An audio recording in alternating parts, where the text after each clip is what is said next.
All right, we all know that V8 Commodores are a great car, and this one here is the last of the V8 Commodores, a VF SSV Commodore, all the nice leather trim, that sort of stuff. It's totally stock though, and the owner of it, my mate Perry, is thinking about making a few changes. Just the basic stuff, make it go a little bit faster. But the thing is, brakes on cars these days, they're pretty much suited to what the manufacturer has done with the engine. So you go faster, you go further. So more power, your braking distance is further. So what you want to do is improve your brakes. And that's why companies like HSV, more power, bigger brakes. So what we're going to do today, we've got a brand new set of Bendix Ultimate rotors and performance pads. We're going to chuck them on the car, see how it goes.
Oh, how about that?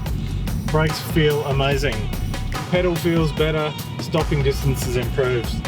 And I tell you what, Perry's going to be pretty excited because the new ceramic pads actually produce less noise and less dust. And Perry loves keeping this car neat and tidy. You should see his wheels, they're like brand new. Because he's out there with a toothbrush cleaning them every weekend. He's not going to have to do that as much anymore. So thanks Bendix, and Perry, enjoy your new brakes.